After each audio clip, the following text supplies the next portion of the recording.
Good evening and welcome everybody to the University of Cumbria for an open lecture. And very pleased to welcome tonight a co-founder of Extinction Rebellion, a group which no one had heard of before last summer, and then within a year of sort of going public, I think has as many Twitter followers as Friends of the Earth UK. So that must be a sign of things happening. But more seriously, a group which is recognised as putting climate change and the climate crisis or emergency on the front pages and at the top of the headlines. And Clare is also a lecturer at Central St Martin's and is with us this week on our leadership course. And so it was brilliant that Clare agreed to give an open lecture. So let's welcome Clare.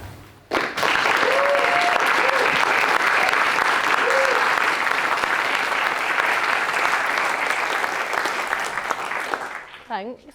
Hello everyone. Does everybody know what Extinction Rebellion is?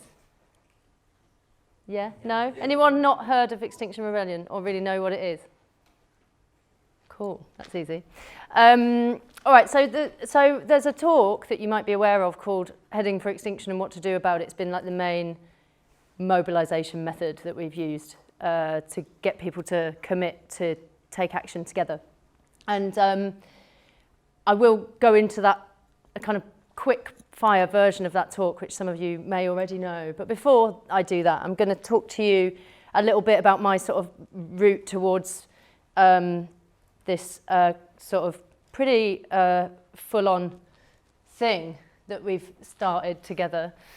So this is just my initial, we've done this thing today, which is quite awkward actually, about like narratives and like personal journey stories and stuff. But this is like something that I've looked back on previously and thought this is the thing that really like made me think, okay, like we're being incredibly stupid with the way that we handle science. And when I was at school, you all look old enough to be aware of this crisis, the CFC and the hole in the ozone layer and all of that stuff. And I learnt about this in chemistry and thought like, wow, that sounds quite bad.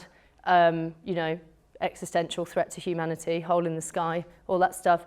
And then when they taught me the science, which I thought was quite bad, they also taught me that this science was discovered sometime in the 1970s. So as a teenager then, I thought, why is that still a conversation that we need to phase it out of single-use products like hairspray? Like, what the fuck have the grown-ups been doing, basically, right?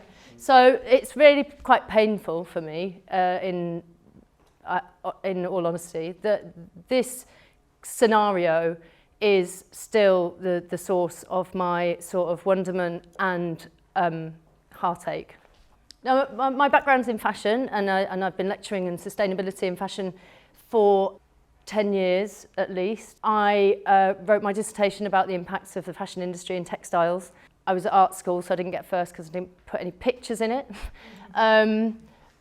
It was really been apparent to me throughout my career of trying to work in sustainability and ethics in fashion, which interestingly, as an industry, has gone on its own kind of journey from ethical fashion to, oh, that's quite hard, to eco-fashion, not very cool, sustainable fashion. And sustainability and fashion obviously are not friends. And this opens a space where people are sort of more and more sort of transfixed with technological responses and technical conversations about circularity of materials and new materials that are emerging and things like that. And as somebody who's been sort of focused on quite a science-minded person and doing my own research and looking at climate for a long time, but also trying to affect my industry and also been part of like anti-capitalist protest movements of the 2000s, I started to think that I had to make like something of a response to the state of the world around me. And this is a project that I began pre-Brexit and pre-Trump. So me and my friend Miles, we got together and we're good friends and reading a lot and talking a lot, and we said, but what can we do? We sort of need to make this urgent creative response. So we developed this project called Body Politic, which was about the body as a message, embodying positive resistance. So we had this this idea of one of the slogans, pro-pro, anti-anti. So we were sick of this sort of like negativity of the left or the opposition or whatever.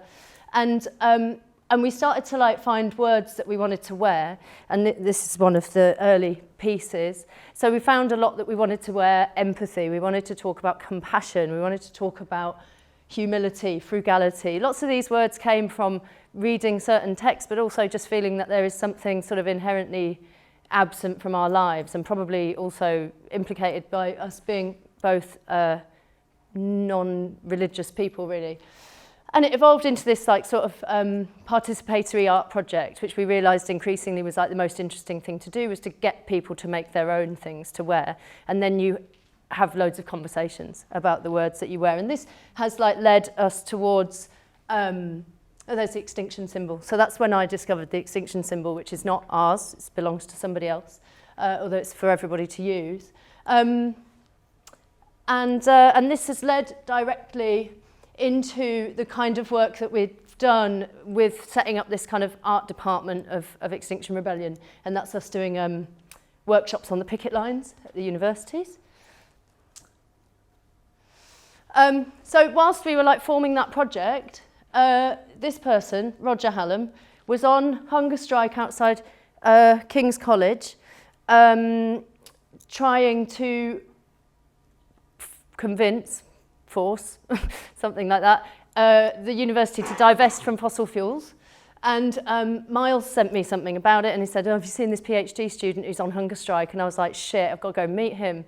Who is he? What's going on? That's like an actual, that's like a thing to do, right? Not like what everyone else is doing. That's like, it's quite serious. So I was really like excited and interested to meet him, and I went to meet him, and there was like hardly anyone in the meeting, and he's quite persuasive, so like I got roped in to doing quite a lot of direct action quite quickly, and this was a campaign that we sort of built up together with a group of people. It was quite small, and we basically sort of worked on regular acts of civil disobedience, testing out the roadblock as a sort of iterative tactic being tested. And that's one of the first ones we did on Marylebone Road, and all of my closest friends who work in Extinction Rebellion with me, lots of them in the creative team, most of them say like it's my fault that they're doing it because of this. Because I used to go, okay, just come and you don't have to get in the road, you can just come and be supportive. And then when you get there and there's only 7 people, of course, they get dragged into the road. But it was like blocking traffic for 7 minutes at a time, where the lights are, so super civilized, just go across with a banner, hold it, and then leave, and then go and have a picnic, right? And we did block to road every fortnight for months. And this, we had this sort of idea of escalating or building pressure within the design. This is all of Roger's PhD sort of research being tested out. And it led to this push to try and get people in jail intentionally. So this was organised by getting people to do something which would get them arrested and then released on bail. And once you're released on bail, you go and break your bail terms. And then you break your bail terms, you'll go to court the next morning, and they'll give you some court bail, which is a little bit more sort of serious. You shouldn't really break court bail as much as you should break police bail. It's sort of on a bit of a hierarchy. So then if you go and break your court bail, you obviously get arrested again, put back in court, and they say, well, you've just broken your bail yesterday. So if you consistently tell the state, the court, that you are intend to go out and immediately break your bail terms every single time, in theory, they should have to remand you in custody. So it's a way to like put yourself into the prison system, which has a certain history with it in terms of the menu of acts of civil disobedience and non-violent tactics. So I made us all prison outfits so that we would like dressed for prison, which the police found quite amusing, and that's us outside City Hall, going and painting outside Sadiq Khan's office. And we did this because partly because there was a consultation open in London. So it was like teaming up with a political moment and an opportunity where there was a public consultation on air pollution, which is killing nearly 10,000 Londoners prematurely every year. Recent statistics that I heard from a talk you did, Jem, I think, sounds like internationally, globally, like air pollution really is a genocide around the world. But so we went and we painted and we got arrested, and then we went back and we painted again, we got arrested. So the first set of people got put on bail, got put on remand. So they were inside for about a week, and they went on hunger strike whilst they were there, and they wrote letters to Sadiq Khan whilst they were inside saying, I'm in jail, why is no one else in jail? This is a criminal situation. And at that time we thought that this was the perfect marrying of climate change related issues and public health, and people could see that this is like poisoning their kids, it's shortening their own lives. Made loads of sense to me that this was like a really neat thing to offer to the public. And actually I've been really surprised by how, if you take this sort of much bigger narrative with Extinction Rebellion, it has it's had bigger uptake, right?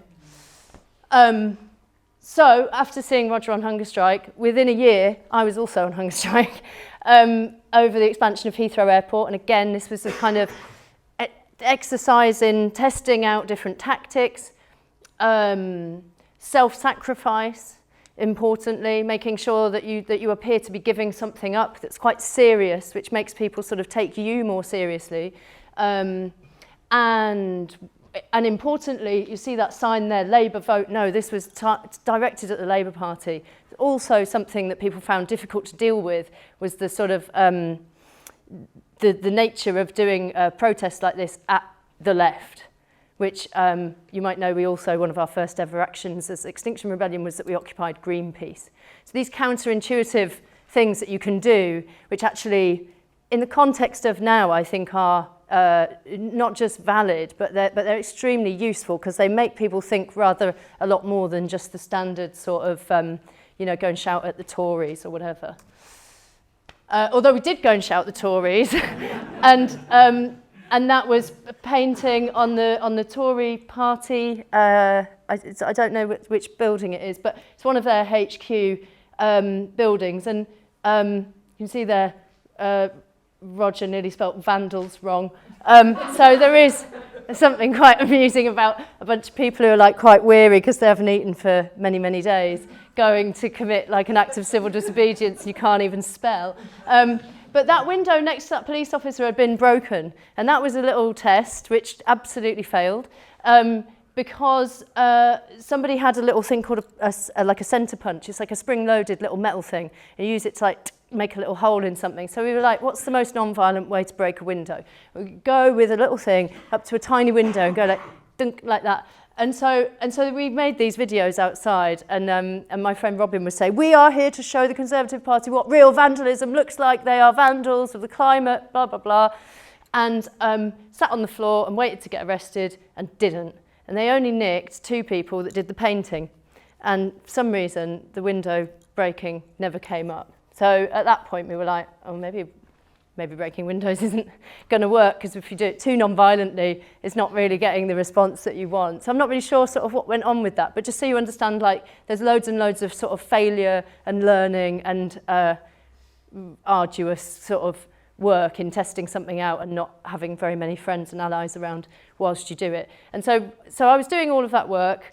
And in the meantime, whilst this was going on, a small group of people had all agreed, like, let's have a rebellion, let's get the whole of this network rising up, which was like a decentralized network of activists working towards like sort of normalizing civil disobedience as a means to get change. There'd been this sort of agreement, let's do one big thing together rather than all these dispersed campaigns around the country.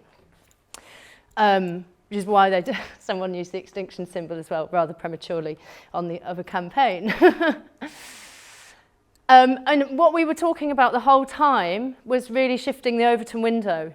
And there were 2 counts of that needed to happen. One was on the seriousness of the climate situation and of the ecological kind of crisis that we're in.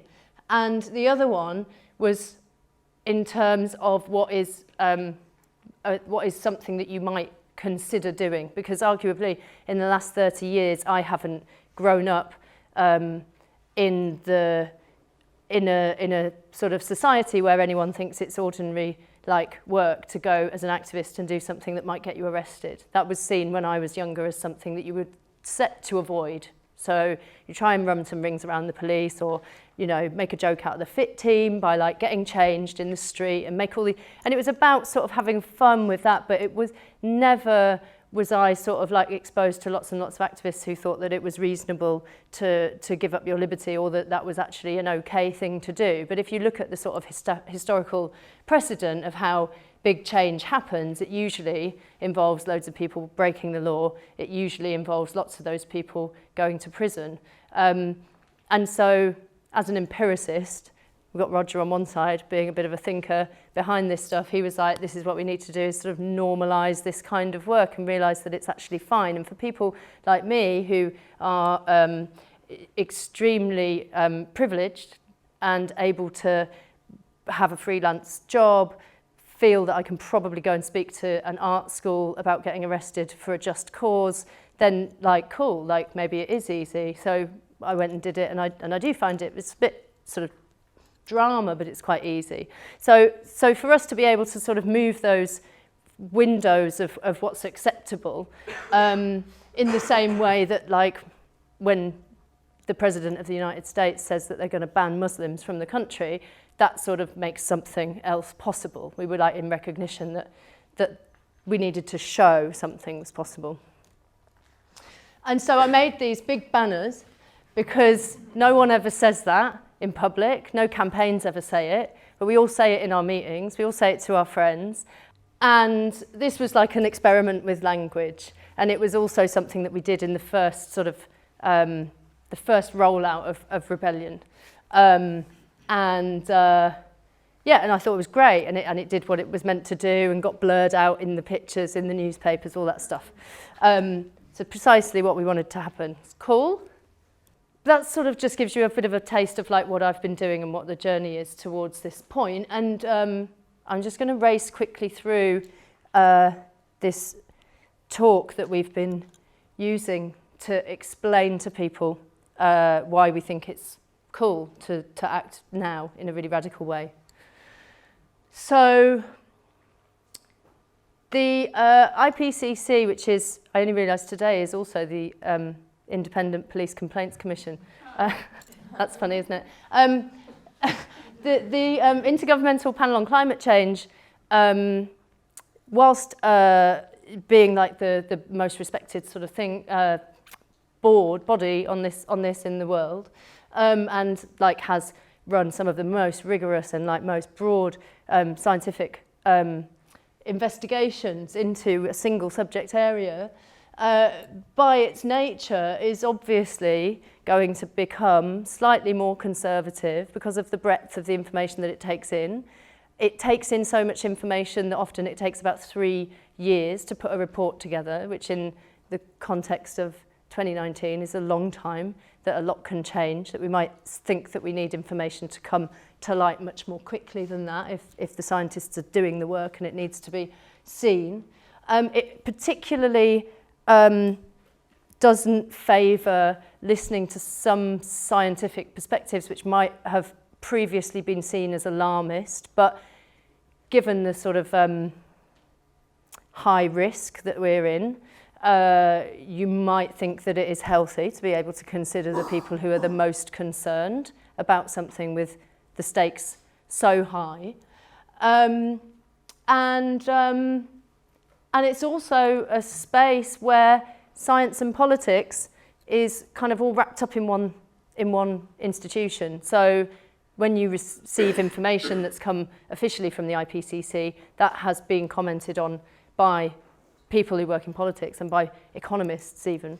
And I was horrified recently to hear about a scientist who was telling his story about how people had kind of said, well, this would be the best way to go. And the economists say, well, this is the most reasonable or the most likely, like given our side of the argument, right? So it's a sort of battle between the economy and physics, which seems pretty rational to me.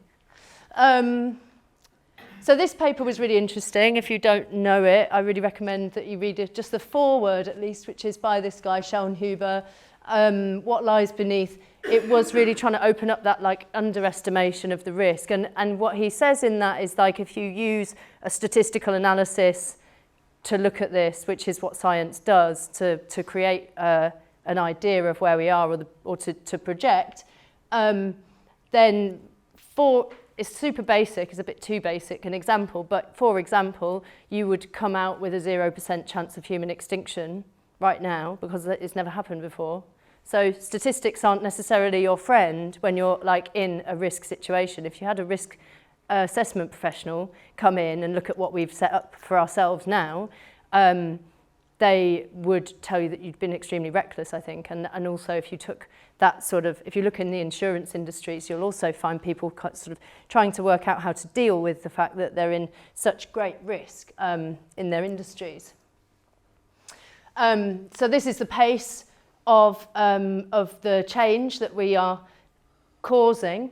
You can see there where the IPCC was founded, so that's about 30 years ago, and what has happened to the carbon dioxide parts per million. And the organisation 350.org was formed because the ideal cut-off point was 350 for us. So, of course, we're not paying any attention to that.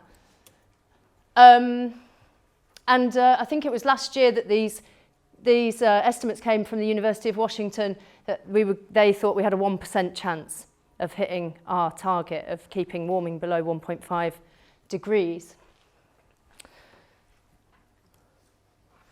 This is another graph which would just show you basically how a projected scientific assessment of the situation will give you something that appears to be fairly sort of linear, but actually we know that the way things play out in such a complex system, which we actually don't really know how to model very well, will be non-linear. And this is just Arctic sea ice, this graph. But the Arctic is used a lot, and I think it is actually an extremely good sort of space on the planet to use as a sort of barometer for what's going on. And partly because it ties in with this feedback loop. So there's loads and loads of feedback loops in the system. I couldn't tell you about all of them, but one that's very, very simple to describe is the albedo effect. When you lose the white ice that reflects heat and light, you gain dark water, or when the permafrost is not covered in ice and snow, you get dark surface at the pole of the planet, and that absorbs heat, just like white reflects and black absorbs. It's basic physics. So you can see how that is going to self-reinforce and get worse and worse and quicker and quicker and quicker, and there's loads of those. What's quite alarming about them is that the IPCC don't incorporate them into their modelling because they don't have any data. So as scientists, they've got nothing to work with, so they can't work with it. So also that is a sort of huge omission on the grounds of sort of intellectual process and how we handle data and information, and for me it reflects again why have we left this to politics and science just to chuck it backwards and forwards between them. There are certain points at which we expect certain things to happen. One of the other things that lots of people have done a lot of research on recently is Amazon dieback. So if we warm the planet to like between 2 and 3 degrees above the pre-industrial average, we anticipate that the Amazon will either die back or burn down or both. And it's not just a carbon sink, but it's also very useful for cooling the planet. So a paper that came from the UN this year, guaranteed Arctic warming estimates. This was quite an unusual thing to find the UN saying this is locked in, completely guaranteed. We think that there is no way that the Arctic will not increase by at least 4 to 5 degrees by the end of the century, which of course means that you have many millions of people, 4 million people, and 70% of today's Arctic infrastructure will be threatened. They already face increased food insecurity. So that's an interesting sort of statement to come from the UN. Another result of global warming and melting ice is going to be sea level rise, which again, you know, the World Bank have given us these estimations that by 2050, 140 million people could be on the move. Some say that could be 1 in 9. This may affect 10% of the UK population. So I think what we've tried to bring to people with this talk is the reality of how quickly this stuff is coming home, because I think it's been quite easy for people to ignore and think maybe this is happening to someone else somewhere else, and it'll happen to them for ages, right, before it gets to me. But if 10% of the UK population want to move house, like, I don't have a spare room for them. Don't know about you, but that's not looking good. Yeah, last year was like bonds a year for like really horrendous academic and scientific papers. This was one, it gave us all those headlines, hot house earth, the world's going to trip into a state where you can't pull back from. This was a scientific paper which did study feedback loops and tipping points, which is interesting to see that sort of coming to the fore. And a paper, actually, I think it's 2017 paper that stated that there is a 1 in 20 chance that we're already in a position where we've got enough carbon in the atmosphere to trigger a runaway warming event that we can't prevent or turn back from. And the paper, the authors said that's like a 1 in 20 chance that the plane that you're getting on is going to crash, and you don't get on planes with those odds of crashing, but in effect we're putting the next generation on that plane and fastening the seatbelt. Jem Bendell, another commentator that we've had in our sort of growing list of deeply concerned academics and scientists, put his paper together, which really rocked everybody. Professor Kevin Anderson, I find a really interesting and useful scientist to listen to and to check his opinions on things. What he's been speaking out in a way which very few scientists are willing to do, where he's quite up for commenting on economic matters and social justice issues as well.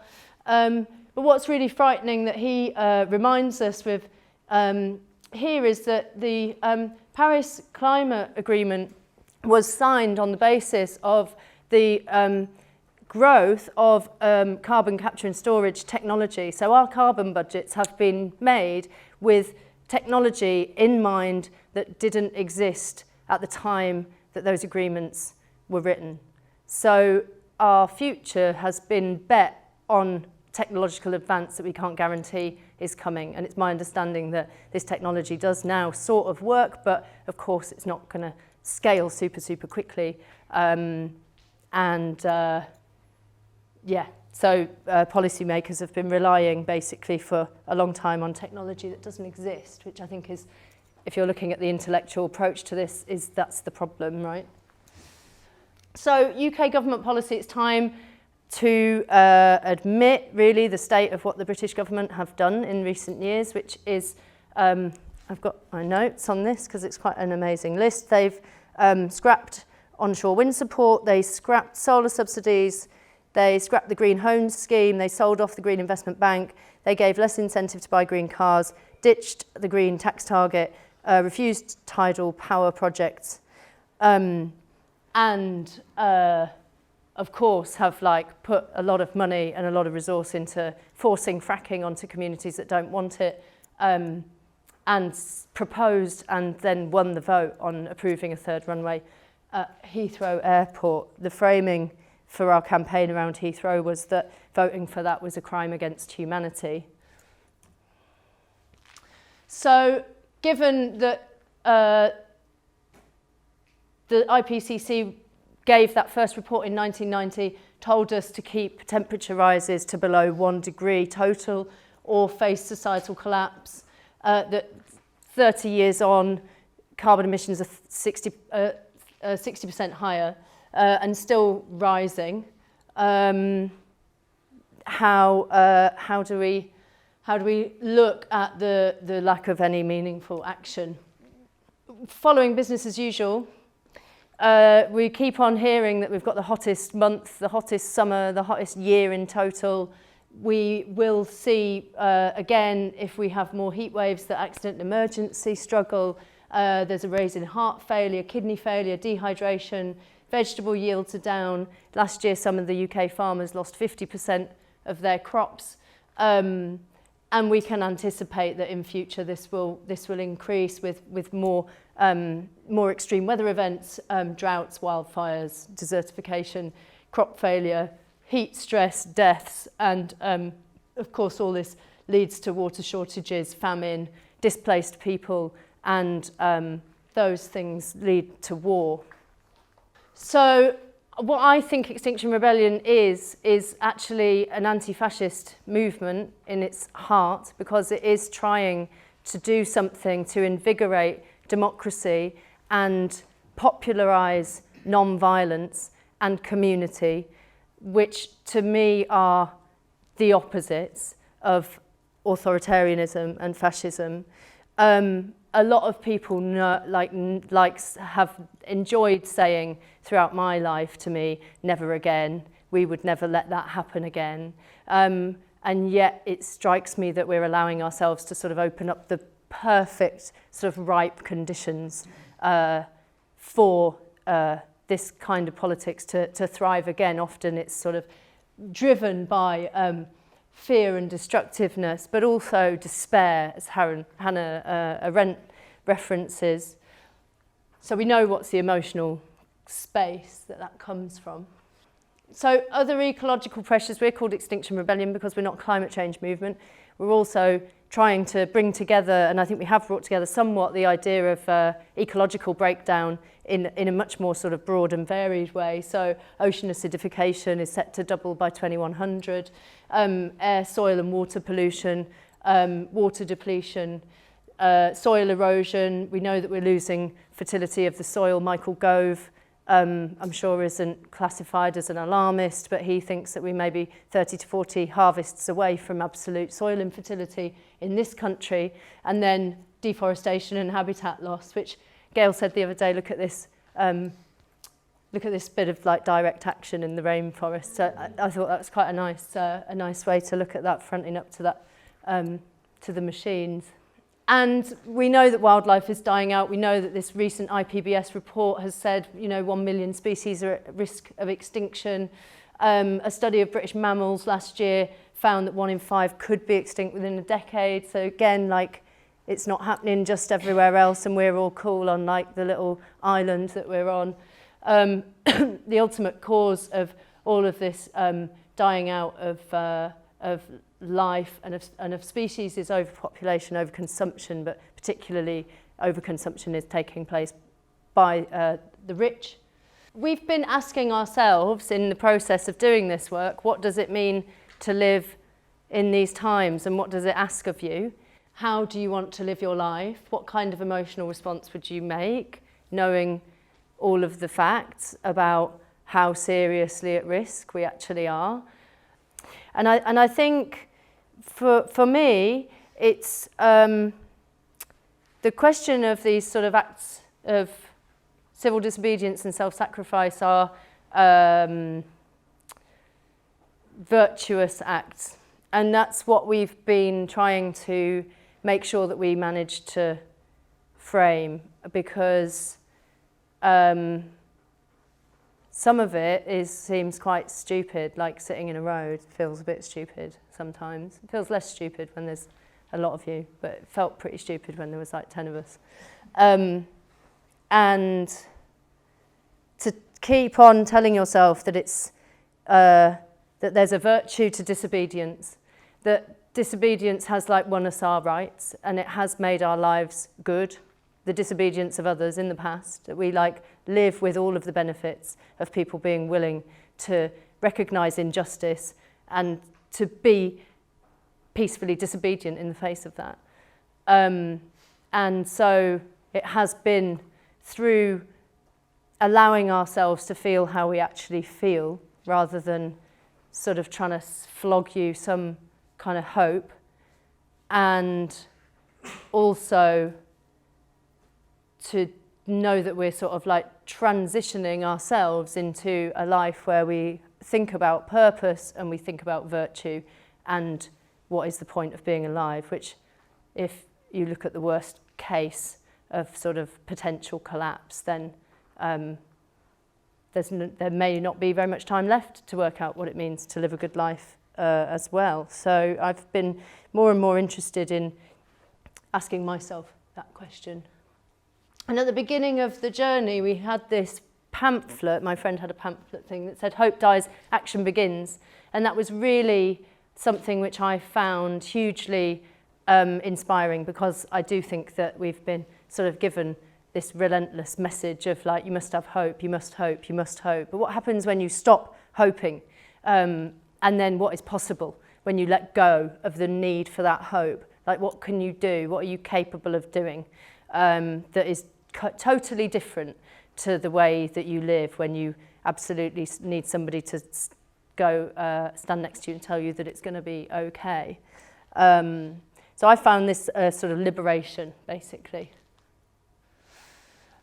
These people, you recognise loads of them. I mean, there's just such a wide-ranging kind of like historical precedent for people taking this kind of action in the name of justice and in the name of the good of other people, right?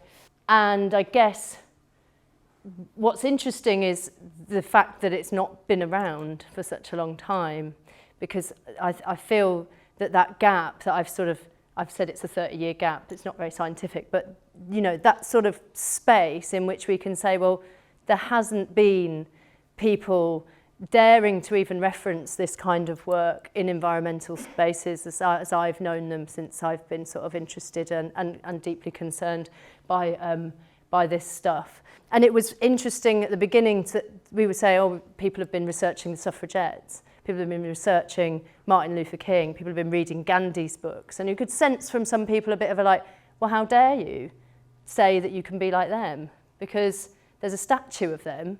And so you can't do that. You can never do that. And if you suggest that you could and you could be like them, then I'm going to tell you that you're actually a bit big for your boots. And like, who do you think you are? You know, there was a real sort of sense that maybe this is a bit tricky for people to deal with. The idea that it's cool in the past. It's cool that we've got the vote. It's cool that like we celebrate the suffragettes this year. But if you talk to me about intergenerational equity and ask me to do something appropriate about the situation that we're in, no way. That's not reasonable at all. And so it took quite a lot of effort, I think, for us to sort of cope with that fact. And I'm so glad that we've sort of carried on with it, even though we sort of felt that we weren't really always completely sure that we were doing the right thing. And so now we're here, and it's quite different doing this talk now to even just a few months ago, because we launched this thing on the 31st of October, and now it's we have people organising in 59 countries, apparently. That's the last figure I've been given. And so the rapid mobilisation and movement of people doing stuff is possible partly because of this, because you have something which is a set of principles and values that you can adhere to, and then you can just do what you want to do. So you don't have to sign up or pay any money or go through an initiation, although some of them are quite fun. This is quite fun, initiation, which I got made to take off for the microphone. But basically, it's like slamming a cold, hard chisel into the Queen's head on a coin and then drilling it and wearing it. This has got a long heritage of sort of, disfiguring currency in the name of protest. And we started to do that a little while ago with people and turn it into things that you can sort of wear. And it's cool, sort of initiatory, someone does it and then it's like, oh wow, I've just been really rebellious. But anyway, you don't have to do that. You don't have to do anything. You can just decide that you agree and that you want to do something, and you can read these principles and values, meet some other like-minded people, and you can all take action together. And the only conditions are really that you sort of stick with these guidelines. So the first demand, tell the truth. You may have seen the boat Polly Higgins outside the Royal Courts of Justice this week. Painted blue, tell the truth. The whole idea of this, I think, which is so useful for people, is that actually we're not really telling the truth to ourselves. And we're also not being told the truth by the people who are supposed to sort of protect our interests or look after our country.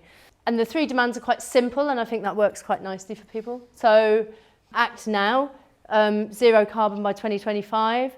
Actually, now this has been amended, so it's also about reversing biodiversity loss. Form a citizens' assembly on the climate and ecological emergency. So that would be people selected at random through a process called sortition. It's a sort of ancient democratic process. Those people are like a jury. They represent a sort of microcosm of the whole country. Everybody's voice is represented in somebody that is like them, whether it's religion or gender or culture. And then you enact this kind of long phase of deep education for those people first, and then deliberative direct democracy where they could advise how to move forwards. What we've achieved so far is like mobilise hundreds of thousands of people to undertake direct action and non-violent civil disobedience. We've trained tons of people, we've held festivals, there's going to be loads of regional festivals going on for the rest of this summer and talks around the country, and hopefully that's sort of rolling out around the world in other places. We've created this image, which I'm particularly proud of, and over 100 British councils have declared a climate emergency. The UK's sort of central government have, so has the Welsh Assembly, so has the Scottish Assembly. So we're really getting on the way to that sort of Overton window shift where everyone's starting to admit, right, that it's an emergency, it's real, it's coming down the road, and we need to recognise it.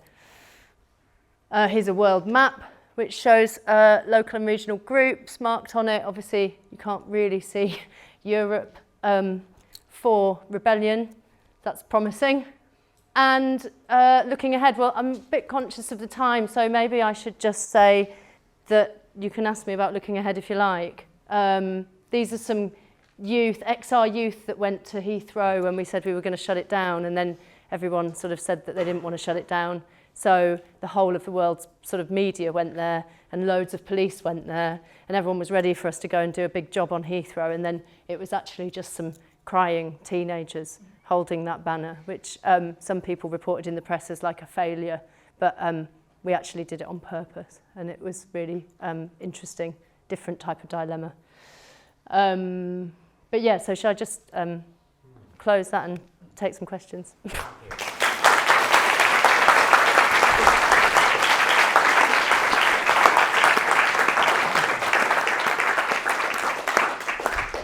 So what was fascinating is that the change. So I remember when I first showed my dad the letter I signed as one of the academics in October backing the launch of the rebellion. He was shocked and upset. But then a few days into the international rebellion in April, we were there watching the telly, and we were brainstorming ways of how XR could keep at the top of the headlines. And that shift in him, I've noticed in a lot of people, because these are very disruptive and unusual tactics, peaceful but disruptive.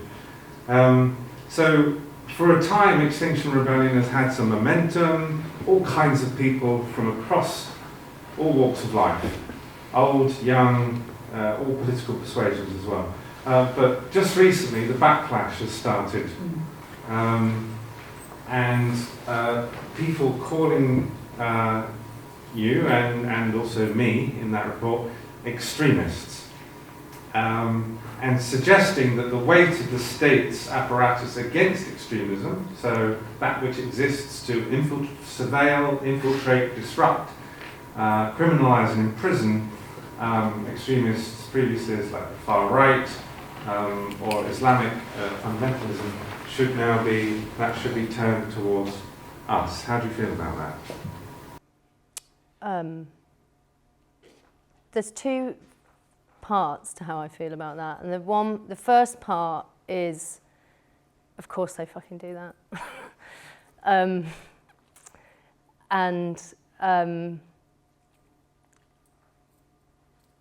it means that people are paying attention to it, and they think that it might work a bit enough to do that, which is what I was saying earlier about being in Breitbart. When you get an article in Breitbart, you go, this is going well.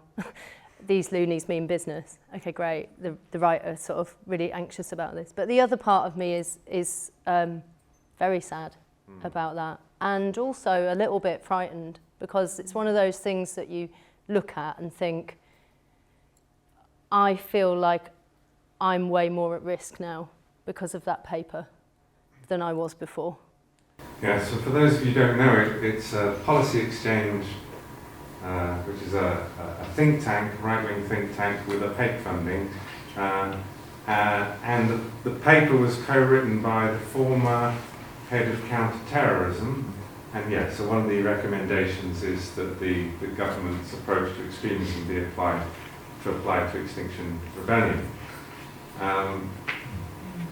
So yeah, when I read it, I thought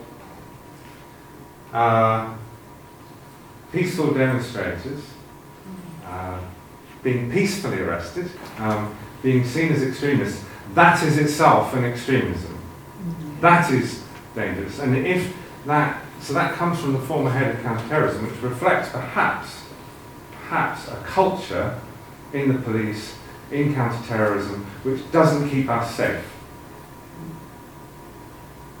There are real threats, and Extinction Rebellion activists peacefully rebelling are not a threat. And if they're seen as such, and if that's not challenged, then where are we heading?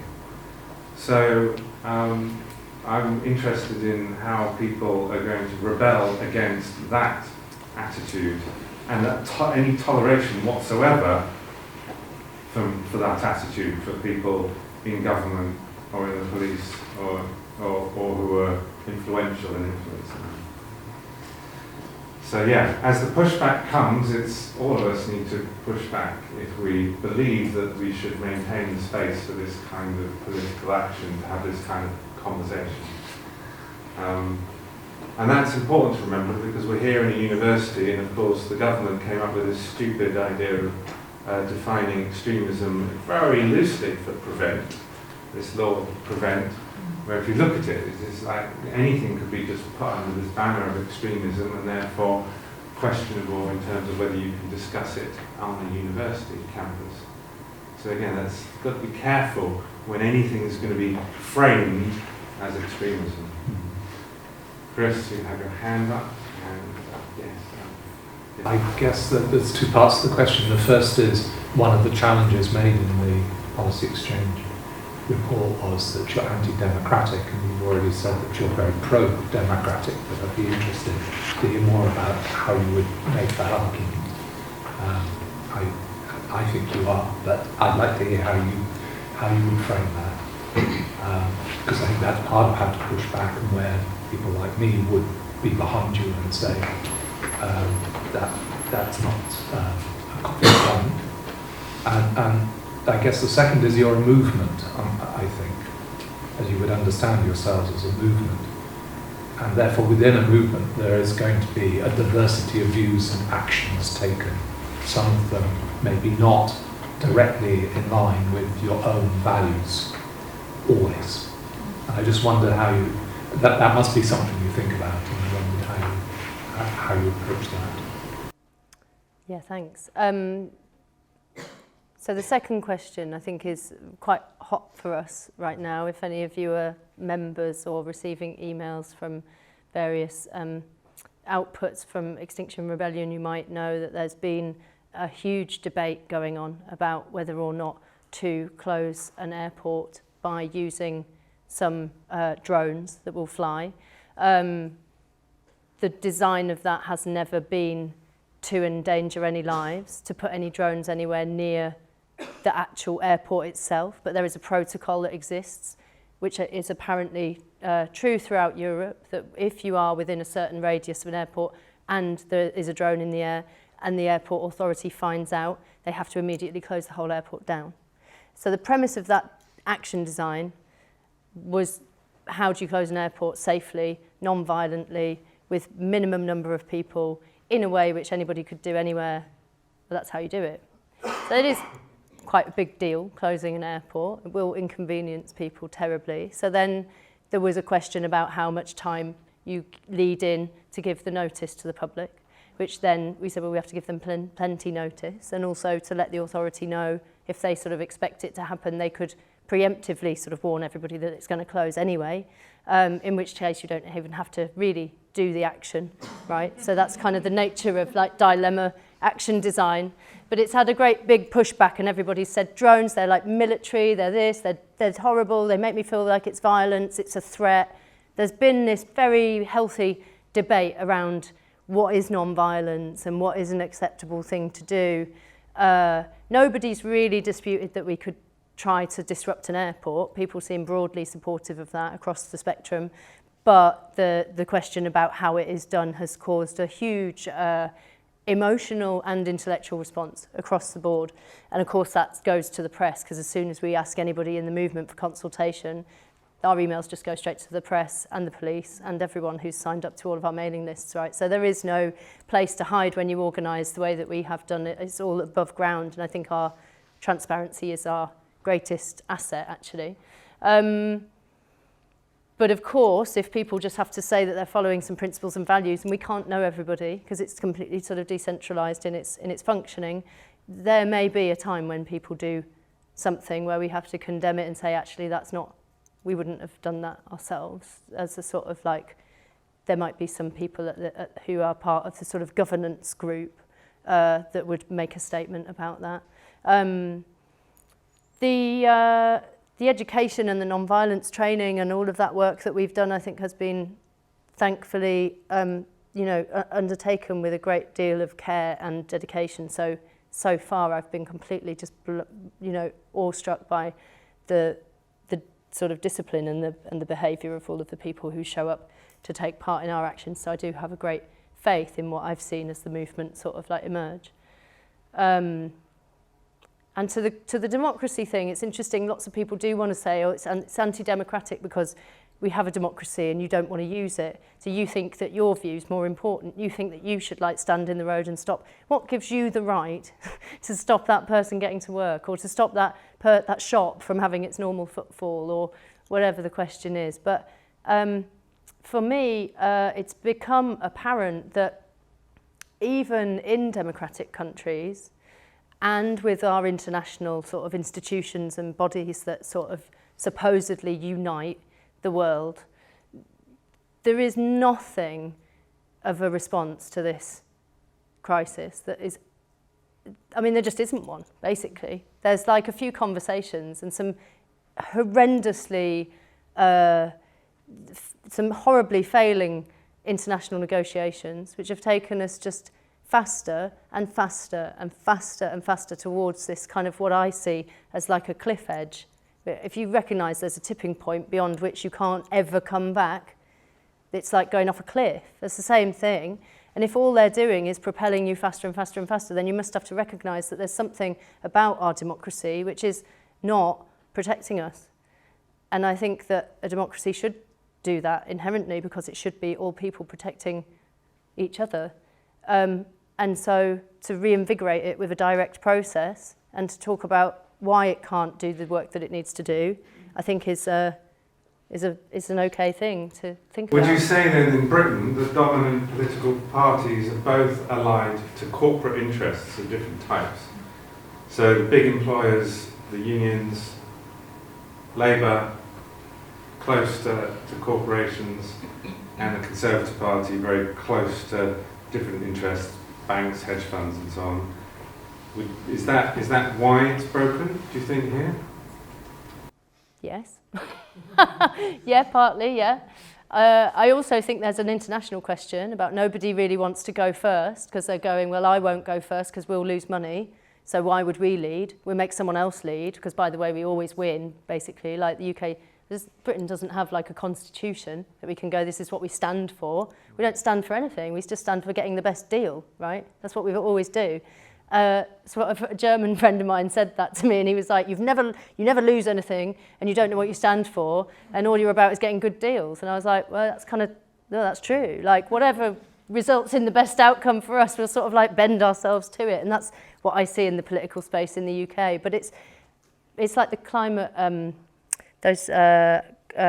Margaret Solomon Klein in the States, the climate mobilisation. They said the thing on the international scale is like when a fire alarm goes off, you decide whether you run out the building or not based on any actual data, but just based on what everyone else does.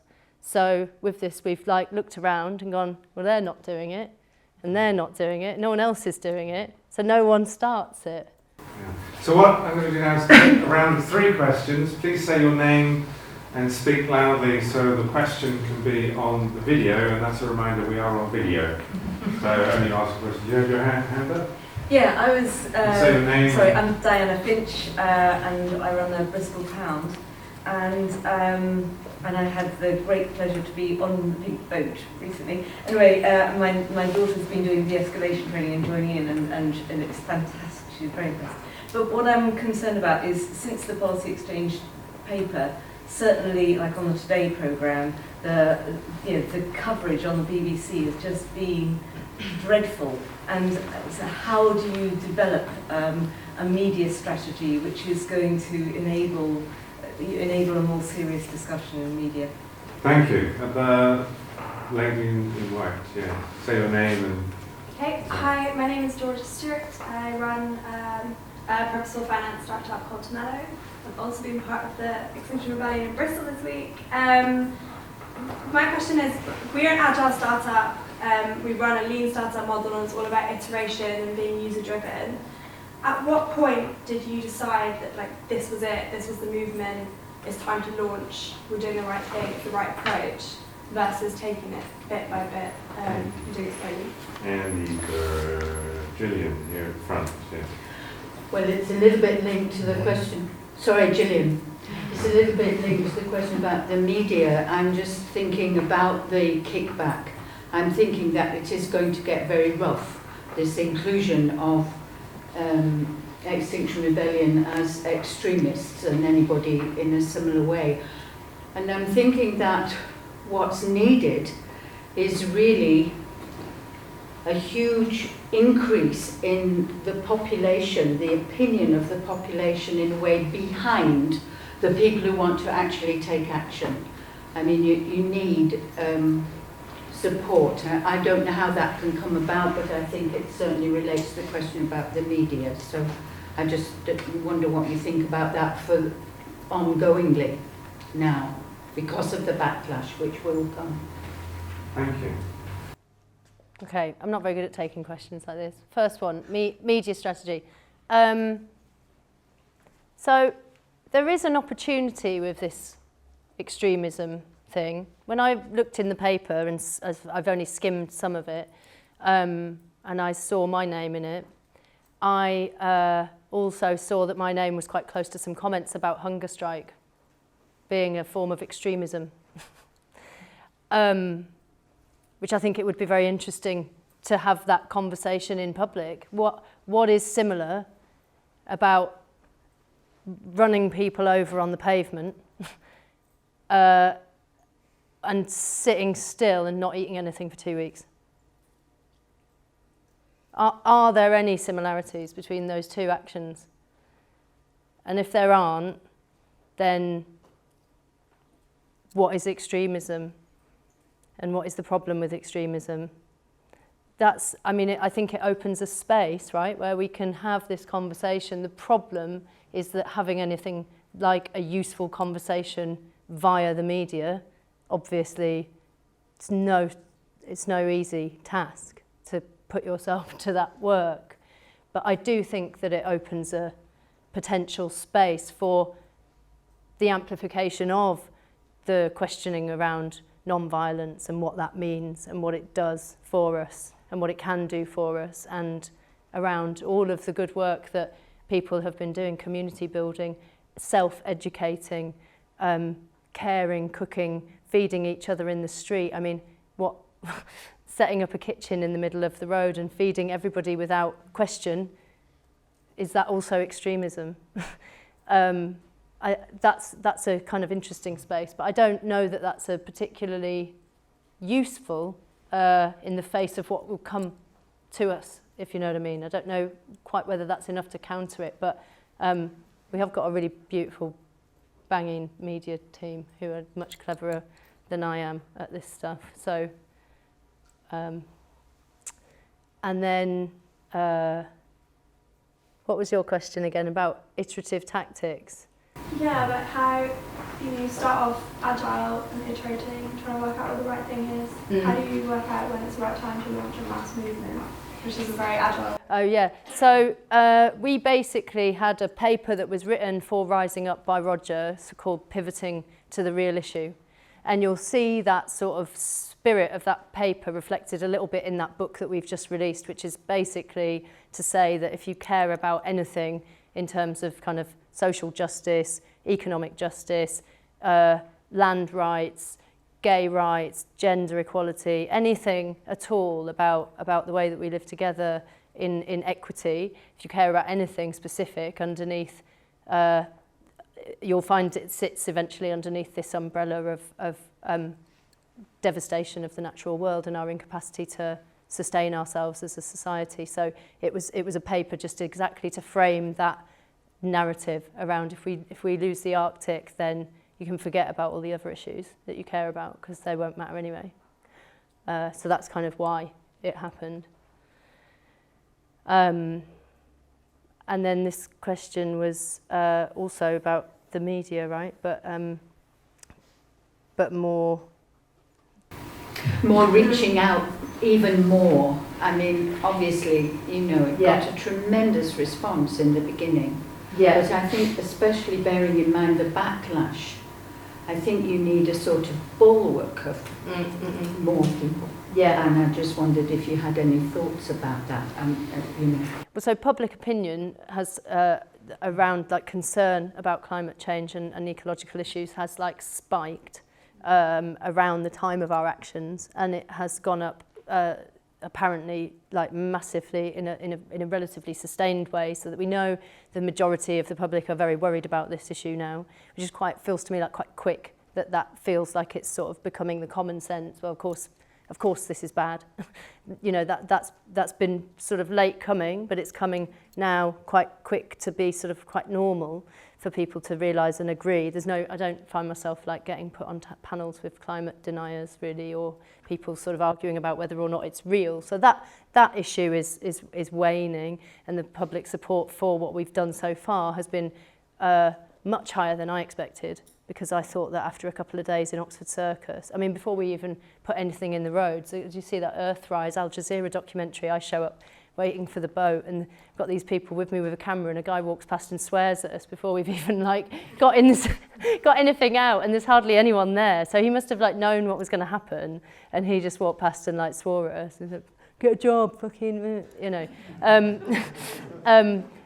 But weirdly, like after we'd set up those spaces and held them so safely and so beautifully, it was that like, I don't know, somehow public support grew rather than public anger growing, which I was completely shocked by, because I was prepared to take a lot of this, abuse really, and be torn apart on the media and be told that I'm a bad person and that we're doing something that's very damaging for people's lives and all of that stuff. But I think in a way we did manage to sort of carry that through. So part of me feels that when you do an action, it's like really brings people together really well.